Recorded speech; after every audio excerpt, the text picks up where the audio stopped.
What's up, everybody? Hope you're having a good day. So today, Pop Smoke, well, you can't really say Pop Smoke because he's not alive, but today his record label released his second posthumous album called Faith. And what I want to do is talk a little bit about Pop Smoke, some of the features, things like that. And then at the end of the video, I want to do a sales prediction on what I think it's going to sell in the first week. So let's get right into it. So this thing is stacked. I thought his last one, Shoot for the Stars, was stacked, but this one is, the features are crazy. I mean, I don't have to look at it because I can remember off the top of my head. I already listened to it. Future, Kanye, Pusha T on multiple tracks.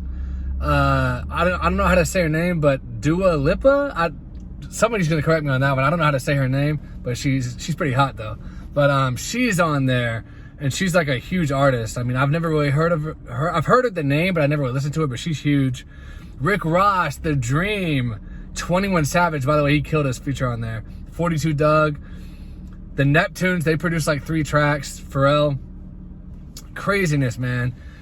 But a lot of people complain because they're like, well, he's not alive, you shouldn't be rushing out his albums. Look, the guy's dead. His mom co-signed the album because she talks in the intro.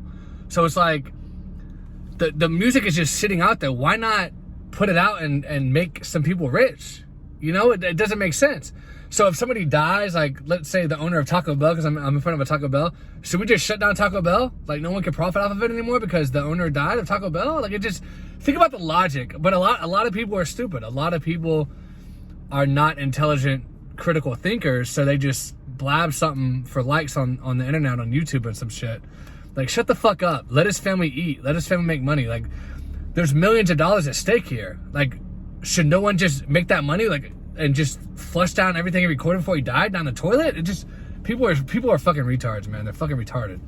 So, I like what they did with it, from what I heard. You know, obviously, it's not like Meet the Woo 2. Meet the Woo 2 is fire. I love that album, mixtape, whatever you want to call it. I thought that was really good, and that came out like 2 weeks before he died. So it's not like that because you're not getting a lot of like solo Pop Smoke stuff.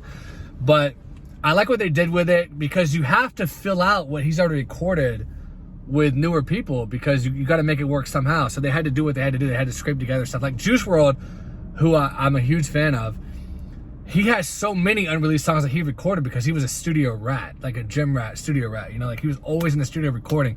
So they could release an unlimited number of Juice WRLD albums for the next 50 years, one a year, 50 albums, and make it all solo Juice WRLD if they wanted to. You know what I mean? But Pop Smoke wasn't as prolific in the studio, so he doesn't have that much unreleased stuff, so they got to scrape together what they can.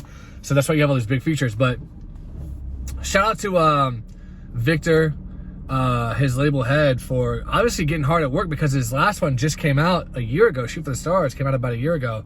So he obviously went right back in the studio, started grabbing clips of songs that Pop Smoke had, reaching out to artists saying, hey, will you get on this, will you get on that, reaching out to beat makers and curating this thing. I give him a lot of credit for getting hard at work and putting this thing together, because it can be easy to figure out what beat to use for Pop Smoke's voice and, you know, the engineer and telling him which beat to put him on and to make his voice, you know, change it to make it fit the beat and the track and everything. So I give him credit, man, for putting this together and so quickly too. I mean, 20 tracks in a year's time. I mean, that's not easy to do. That's not an overnight thing. So shout out to him for that. So what's it going to sell in the first week? I honestly think it'll probably do right around. I think it's going to be a little bit less than Shoot for the Stars. Just because the first posthumous album that an artist puts out always just goes crazy. Like XXX, when he put out his first posthumous album, it went crazy. But then when he put out his second one, I think it was Skins, I can't remember the exact name, it didn't do as well. It didn't do as well. And I think the same thing's going to happen here. And I think the label knows that. That's why they're trying to get out as much as they can and, you know, strike while the iron's hot. So I do think it's going to break 6 figures. I do think it's going to debut at #1. But Shoot for the Stars at like 250, and that thing's been doing crazy numbers week in and week out. It's still in the top 10. It's doing like 30K, 25K every week. So it's definitely going to do, I think it's going to get close to 200,000, maybe over 200,000. I don't know that it's going to break what his last one did. But honestly, if it does hit like 300K, I'm not going to be shocked. Because, I mean, people are streaming the heck out of Shoot for the Stars to this day. So I wouldn't be shocked if it hits 300K. I really wouldn't. but I am going to go conservative one, and I think it's going to do a little bit less than this last one did. Maybe around 200, a little bit under 200. So that's the prediction, guys. Please subscribe if you haven't. Give me a like. Let me know in the comments what you think it's going to sell in the first week, and I'll talk to you guys later.